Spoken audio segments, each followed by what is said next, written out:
You're listening to the Impact Implosion on the Angry Marks Podcast Network.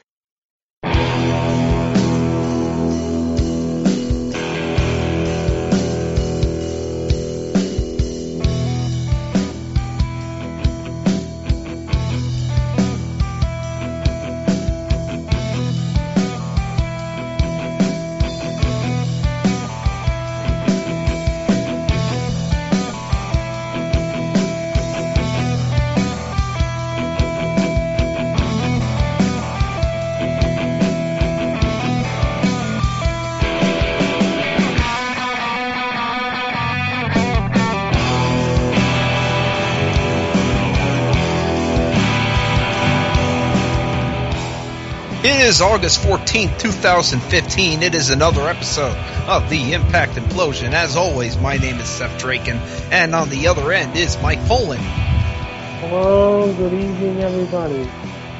You had as much enthusiasm as this episode of Impact did.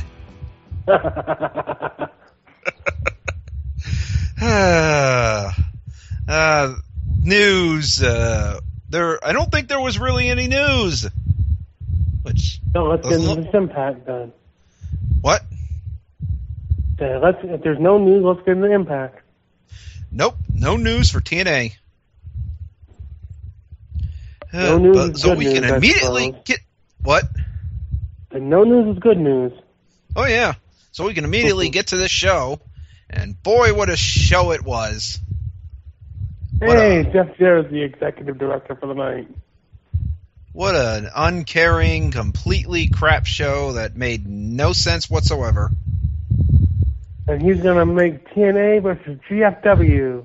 Yeah, of course he is. Let's talk about this opening promo, because I got some problems here.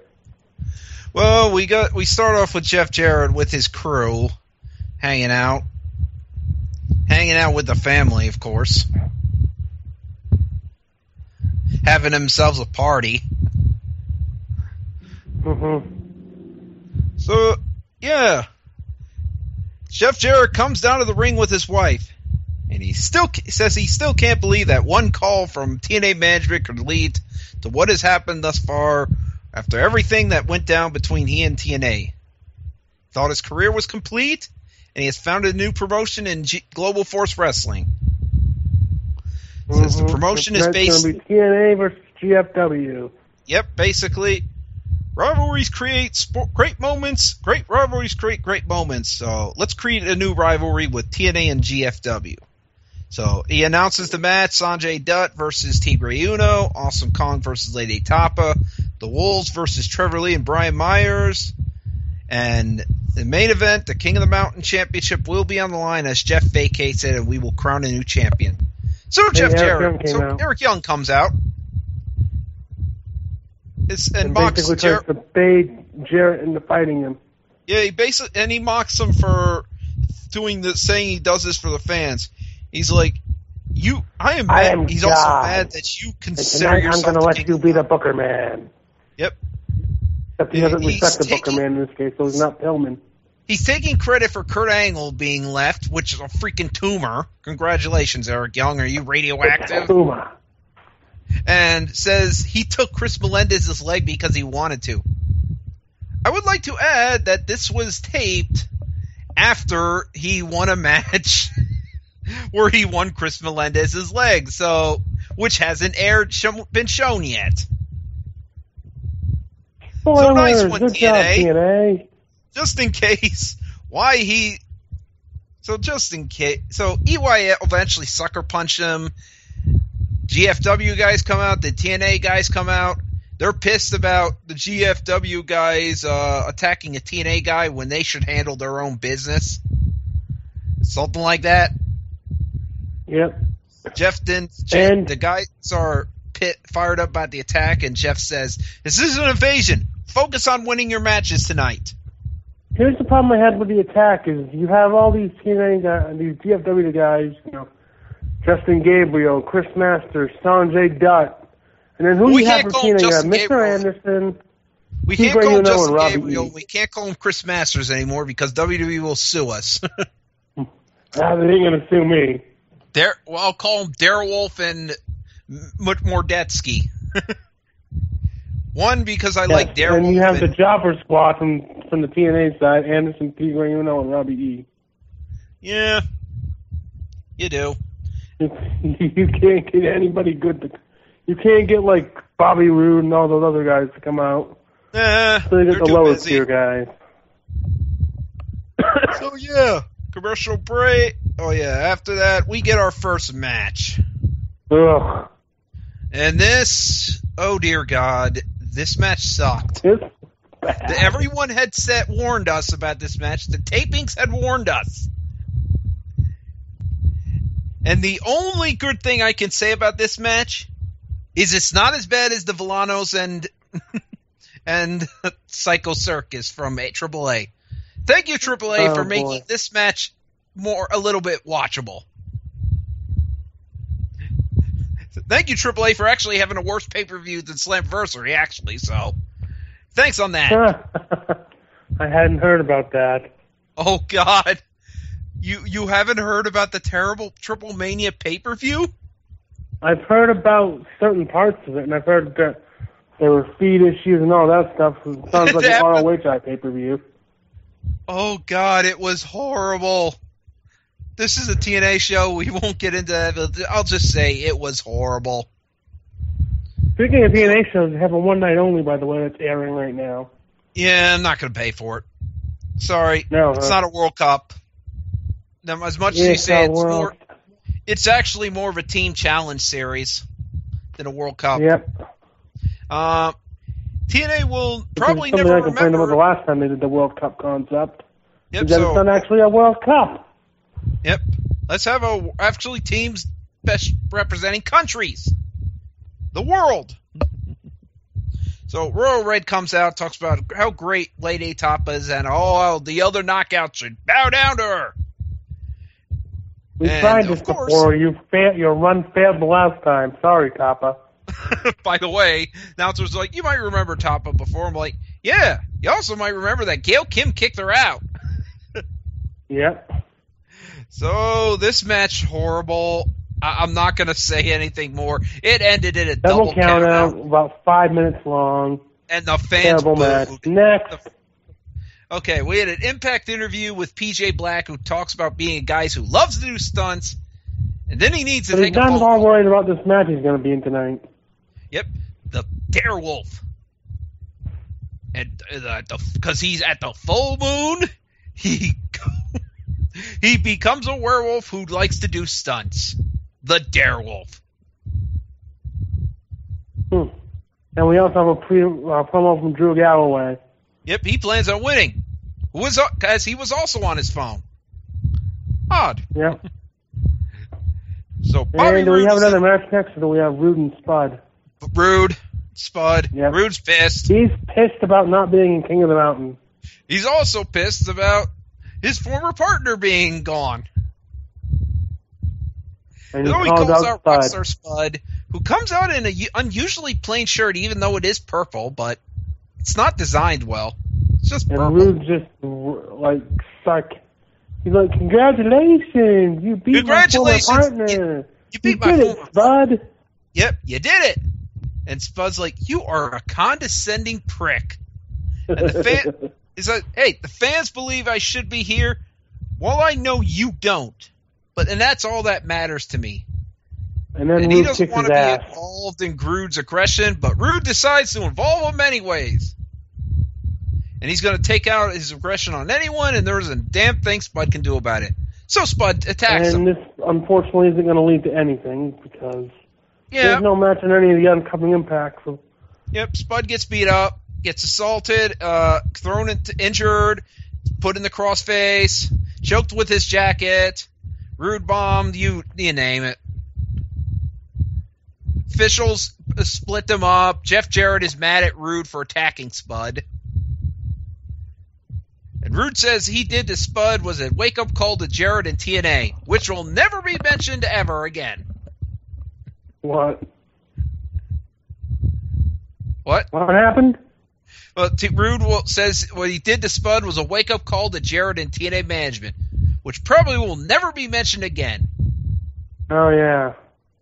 So then we got a spot for a King You're of the not Mountain my match. boss anymore. Yep.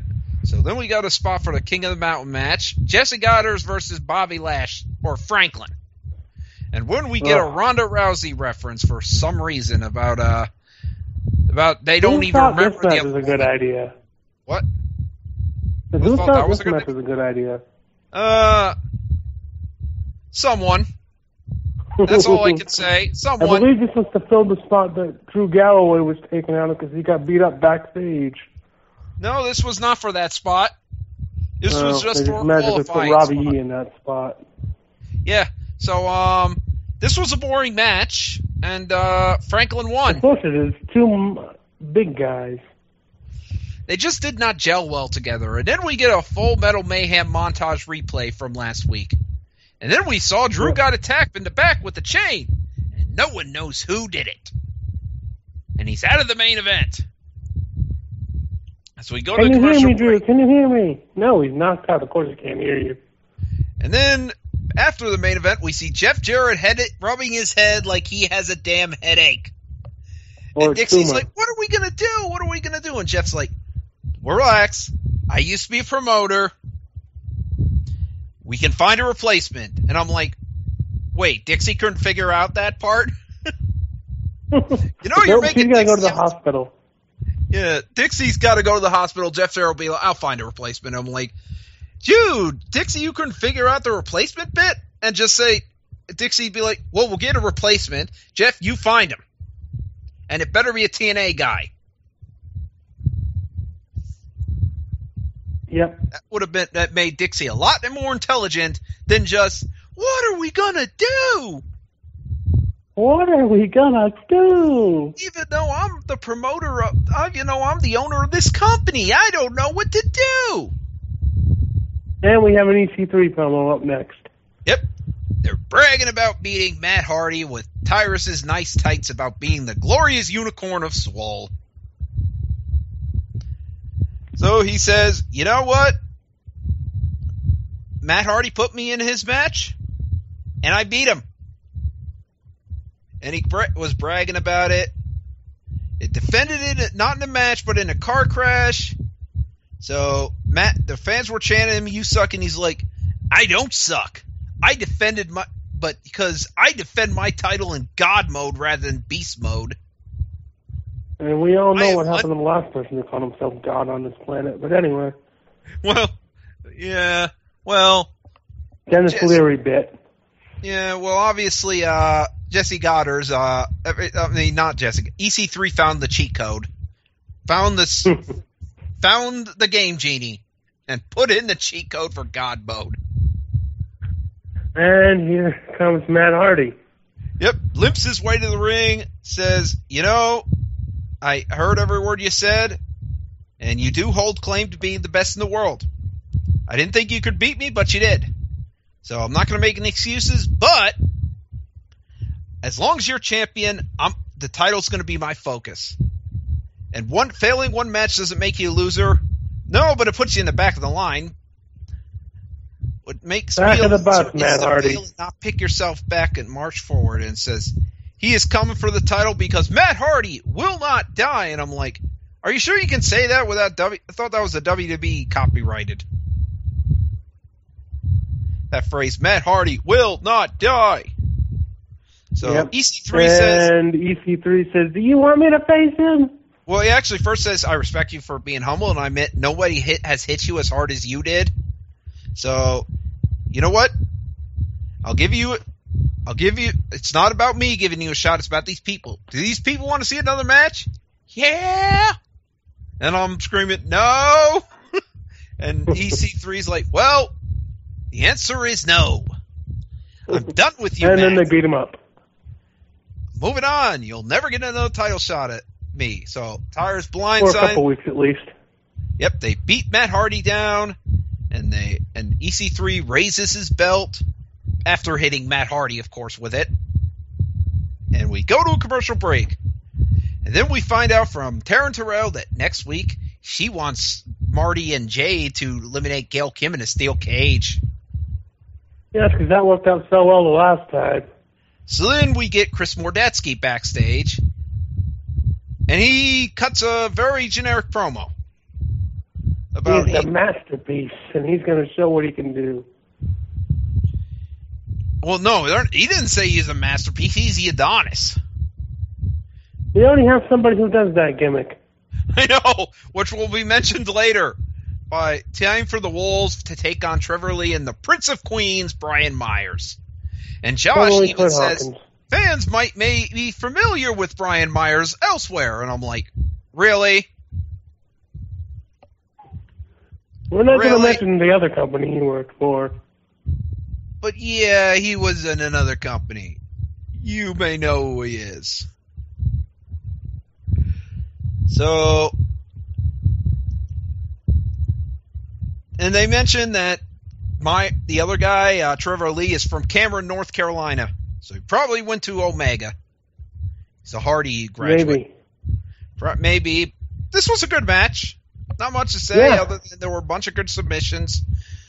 Not submissions, double team moves. Ultimately, the Wolves won, though, with their Force of Nature, which is the powerbomb backstabber combo. Yep. And hold on, my dog wants in. Miley.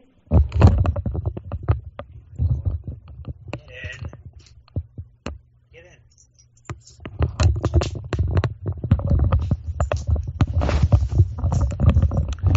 I tried to call you dog before the show started.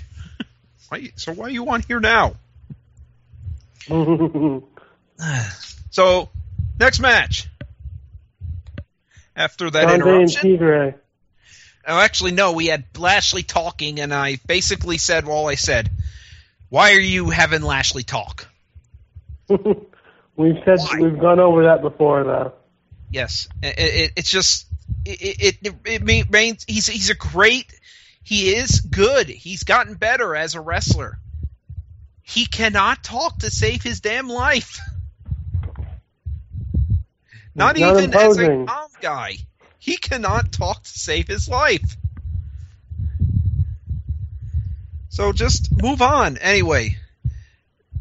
Tigre Uno, Sanjay Dutt, really short match. Yep. It was okay, decent. So Tigre wins by reversing a Frankensteiner into a sunset flip off the ropes. Yep. And next week is Turning Point. Yep, and Jeff Jarrett says he is proud of EC3. EC3 is like, I see through you. I don't need your friend. While Dixie doesn't see through you, I do. And you know what? I don't trust you. I got my eye on you. And he's like, well, that's fair. I just want to let you know that next week you're going to defend your title against the winner of this next match. So you might want to pay attention. What? And he's like, what? What? And even Josh is like, well, he books for this week, not next week. How the hell does that work? So then we get a montage of Anderson versus Bram, and Anderson challenges Bram to an open mic match, or challenge as Josh calls it. So, King of the Mountain match time, and the first person to be introduced is Drew Galloway's replacement. Robbie E. Oh, God. Really? You couldn't find anyone else. Seriously, if I was rude, I would be pissed. You couldn't pick him? You overlooked me for him? Yes, you overlooked me for him. You overlooked... So, yeah, you overlooked other people. There are just so many people that are better than freaking Robbie E. So, here comes the Darewolf. Next is the Darewolf. And then we have Mordetsky come out, introduced us the Adonis, and even Josh mentions, dude, we already have an Adonis here, and his name is Jesse Goddard. Yep. So EY comes out, and Pink needs new tights because Pink is not working for him. Yep. And Franklin comes out, and this is how you do him. He just comes in there looking pissed, just getting ready, like fighting and stuff. No talking needed, and in immediate, And within the first 2 minutes of the match, we have 2 pinfalls. He beats EY and puts EY in the cage. And then PJ Black puts Mordetsky in the cage as he qualifies. Yep. Then after that, then Robbie E pins PJ Black, puts him in the cage, and Lashley pins Robbie E, and even though he's already qualified, so it doesn't matter. There you go. This is how you book Lashley. He's a badass. He doesn't give it. Mordetsky rolls up EY and is now eligible. And then EY is thrown into the penalty box.